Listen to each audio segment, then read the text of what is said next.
It's quite the eventful day. Not really. The neighborhood hasn't been updated since the early 1900s, so just it's probably due for a upgrade. The street was starting to look like shit. We started ripping it out. It was actually all asphalt brick from rail cars when they used for rail cars. It's a nice Z350. Looking at his phone. Got a dog riding passenger. Do a lot of interstate riding, so especially on this thing, which is where this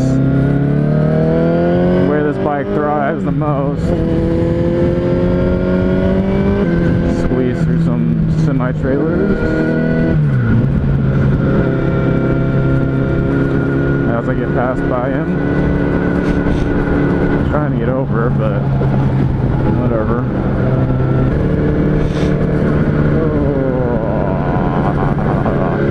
And I hate being stuck behind semis, but that's all that's out riding around at this point. Like I was saying earlier today, it was about a $7 billion project just to get all this stuff done. I mean, there's numerous bridges. And it was all really just because they wanted you to always be entering and exiting the interstate from the right side. So obviously right now we got the cones on the right. That's a new on-ramp onto the new Crete, and obviously this is all the new stuff that we're on now. And it's much, much smoother, much nicer. And semi after semi after semi after semi.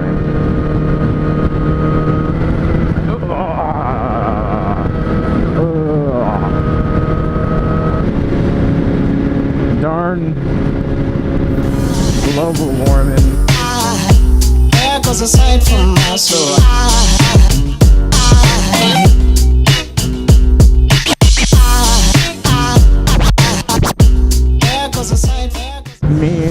The mean lineage. Now there goes a sight from my soul. There goes a sight from my soul. Gotta get rid of that chicken line. Not that mine is that bad to begin with, but it's amazing to think I was riding out in the 50s back in February and March when we were at unseasonably warm temperatures. It's strange to think that we were out there riding in 50-degree weather thinking it was amazing. I mean, it wasn't exactly ideal or comfortable, but I mean, because of bike life, right? So I know it's mid-70s and we're used to riding in the 90s, and you're just like, God, it could be a little bit warmer, and I'm sure it's only going to get worse. I guess no one has seen my car yet, and I guess I haven't talked about what I ride either. I did yesterday, but the video didn't come out right, so hopefully this video comes out okay. Oh, someone got fucked up. Yeah, someone got fucked up. This is what happens when you don't pay attention. Don't sit there and stare at it. Fucking rubbernecks. Running lights, because this is what happens. Yeah, that's exactly what happens when you run red lights. I'd ride a ZX-10R. It's an 06. It's a solar yellow. I picked her up probably 3-4 months ago now, and it was like just under, I think it was like mid 4,000s, and mileage, I think it was 4,500 miles on it. Picked it up for a pretty good deal. I actually looked, was going to the dealership just to see what they would give me for my current bike at the time, and I was looking at ZX6Rs, and this one was actually priced similar to those ZX6Rs, and found out that a sale had fallen through on this bike because it was sold to someone in New Jersey. Their loan fell through for some reason. And then I was there that day that it fell through, and they, it ended up being cheaper than the ZX6Rs, and I like this color a lot better than the ZX6Rs, and this had way less miles. The other ones were around 15,000 miles, and this was at 4,500 miles. And it was kind of an obvious choice to just pick this up. It wasn't about the ZX, or it wasn't about the leader bike life. That's because I was coming from a 300 and didn't think it would be the good idea for me, but I sat there for a while and I contemplated it, and I had to convince the old lady that I wouldn't kill myself on it. But the hardest thing is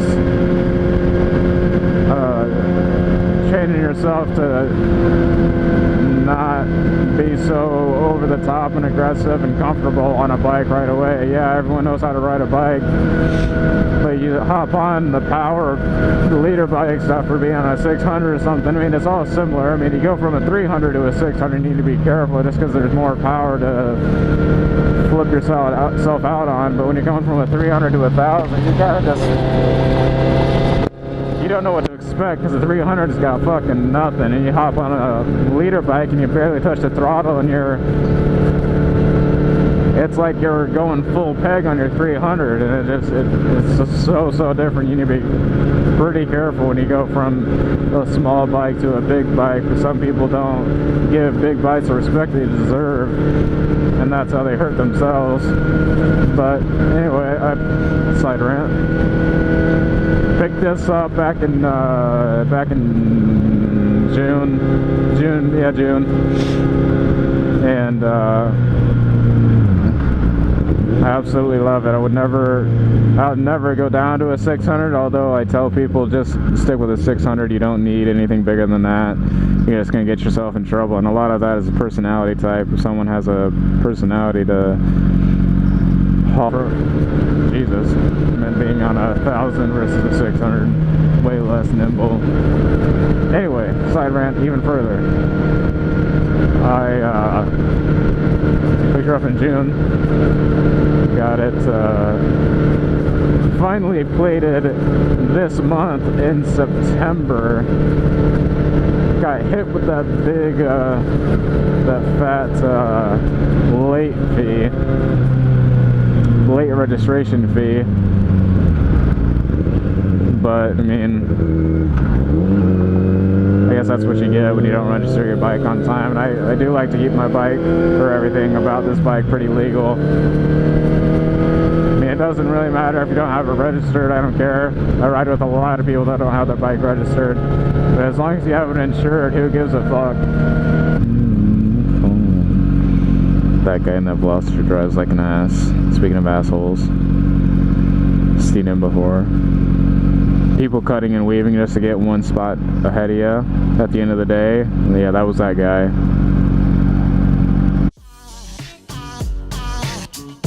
There goes a sight, there goes a sight. There goes a sight from my soul. I think it's all angels just walk by. I think it's all angels just walk by. I think it's all angels just walk by. I think it's all angels just walk by. Yeah, if I had to do it over again, would I get the 600 versus the leader bike if it was the same exact price? Hell no. Hell no. I love this leader bike. Everyone tries to say they're super intimidating, and they are intimidating, but they almost like say it so much that you think that they are absolutely terrifying. And when I first hopped on this bike that day at the dealership, when I brought it home, rode it around, it was intimidating. it's such a different seating position than a 300. It's very more leaned over, it's very more twitchy, and it's harder to maneuver for sure. It's heavier. That's actually what I like about it, is I do a lot of highway riding, so I need something that feels planted and you can have the power to get out of whatever.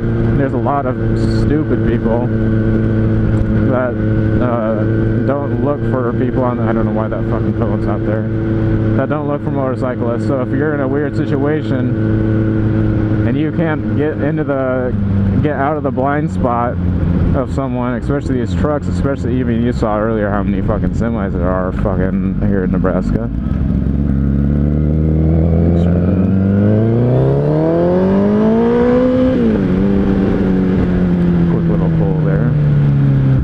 Yeah, I would I'll never downsize. I'll always stick with my leader bike.